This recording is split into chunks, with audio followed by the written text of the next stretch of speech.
Let me share with you now some of my own mystical experiences that helped me truly know, rather than believe, that all these existences beyond the realm of our scientific understanding are true, are reality, are something that is available to all human beings. I have to make it very clear that in my earlier years I had no comprehension of higher consciousness. I never had a guru. In fact, I was never really able to meditate, a source of great peace and understanding for many people, not only in the Eastern Hemisphere, but more and more of the Western world.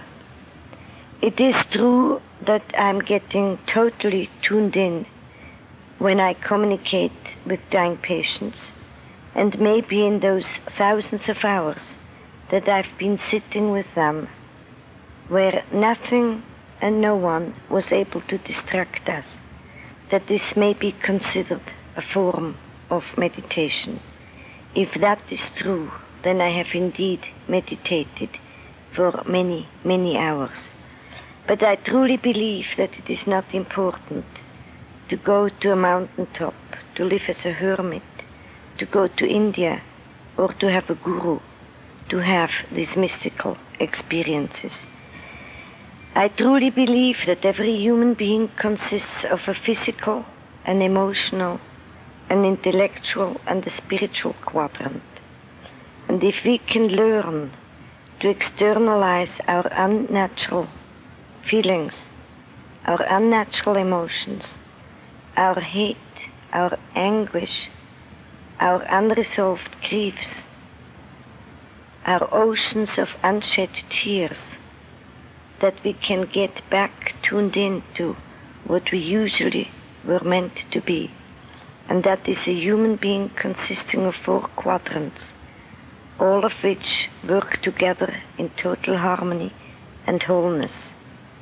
It is only if we have learned to accept our physicalness, if we love and accept our physical body, if we are able to share our natural emotion without being handicapped by them, without being belittled when we cry, when we express natural anger, when we are jealous in order to emulate someone else's talents, gifts, or behavior, when we are able to understand that we have only 2 natural fears, one of falling and one of loud noises, and that all the other fears have been given to us by grown-ups who projected their own fears onto us and passed them on from generation to generation.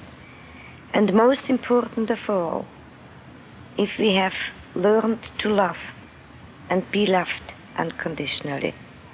Most of us have been raised as prostitutes. I love you if, and this word if has ruined and destroyed more lives than anything else on this planet Earth. It prostitutes us. It makes us feel that we can buy love with good behavior or good grades, and we will never develop a sense of self-love and self-worth. Also, if we have not been able to accommodate the grown-ups, we have been punished rather than to be taught by consistent, loving discipline instead of punishment.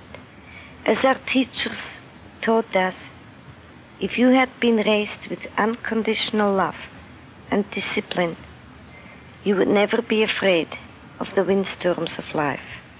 You would have no fear, no guilt, no anxieties. The only enemies of man. Should you shield the canyons from the windstorms, you would never see the beauty of their carvings. And so I went about, not looking for a guru, not trying to meditate, not trying to reach any states of higher consciousness, but each time a patient or a life situation made me aware of some negativity within me. I tried to externalize it, so I would eventually reach that harmony between my physical, emotional, spiritual and intellectual quadrant. And as I did my homework and tried to practice what I go around teaching, I was blessed with more and more mystical experiences, which means both a getting in touch with my own intuitive, spiritual, all-knowing and all-understanding self, but I was also able to get in touch with the guidance which comes from the unobstructed world and which always surrounds us and waits for an occasion, an opportunity to not only impinge on us knowledge and directions, but also helps us to understand what life and especially our own personal destiny is all about, so that we can fulfill our destiny in one lifetime and do not have to return in order to learn the lessons we have not been able to pass in this existence.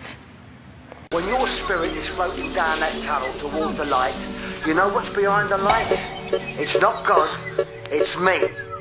And I'm going to kick your poncy soul